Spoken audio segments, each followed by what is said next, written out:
एक छोटी सी घटना मुझे याद आती है, 2006-07 की होगी। मैं एक हॉस्पिटल में काम करता था, चेल्सी वेस्टमिनिस्टर हॉस्पिटल। लड़का आया रात के वक्त, 27-28 साल का रहा होगा, और बहुत पढ़ने में बहुत कुशाग्र बुद्धि, कैम्ब्रिज उसने टॉप किया था, बहुत अच्छी जगह से था, दिखने में भी काफ़ी डायनेमिक पर्सनैलिटी थी उसकी। और पिता उसके लंदन के सबसे रिच लोगों में से एक थे, जो वहाँ की 3 सबसे टॉप स्काई स्क्रैपर से उसमें से एक को ओन करते थे। बड़ा रिच बैकग्राउंड था। और लड़का जब तक 26-27 का हुआ, उसको कोकेन लेने की आदत पड़ गई। तो क्या है, कोकेन लेता था।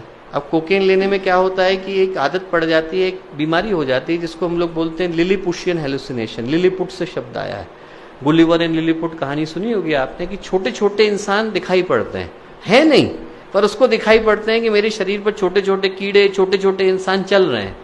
तो वो क्या करता था कि इंसुलिन की सिरिंज लेके उन आदमियों को निकालने की कोशिश करता था जो थे नहीं, imaginary figures, they were not there, उनको निकालने की कोशिश करता था।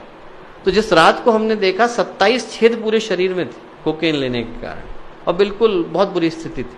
3 महीने लगे उसको ठीक करने में, जैसे तैसे ठीक हुआ। और एक दिन जब उससे बातचीत चल रही थी तो मैंने ऐसे ही पूछा, मैंने कहा कि बेटा तू क्रोध किस चीज का है, तेरे मन में भाई क्रोध किस चीज का है, why are you so angry? तो बोला मैं अपने पिता से बड़ा क्रोधित हूँ। तो मैंने पूछा क्यों? बोले आप एक सामान्य व्यक्ति की कल्पना करो, 18 साल का होता है तो एक एजुकेशन के लिए ट्राई कर रहा है, एजुकेशन मिल गई तो जॉब के लिए ट्राई कर रहा है, जॉब मिल गई तो फैमिली के लिए ट्राई कर रहा है, ऐसा आदमी ट्राई करता है, घर बन जाए सब। बोले मैं 12 साल का था, मुझे फरारी मिल गई, 14 साल का हुआ तो हेलीकॉप्टर मिल गया, 16-18 साल का हुआ तो बहुत बड़ी कंपनी का मालिक बन गया। कभी अपने को प्रूव करने का अवसर नहीं मिला, ऊपर जाने का कोई अवसर नहीं था, नीचे गिरने के पर्याप्त थे। तो मैंने कहा देखो भाई, तुम्हारे पिता इसके लिए रिस्पॉन्सिबल हो भी सकते हैं, नहीं भी हो सकते हैं, उनका इंटेंशन कभी ये नहीं था कि तुम्हारा जीवन बर्बाद हो, उनने तो अपनी ओर से अच्छा ही करने की सोची। पर यदि आपको लगता भी है कि आपके पिता रिस्पॉन्सिबल हैं, तो जिंदगी किसकी है?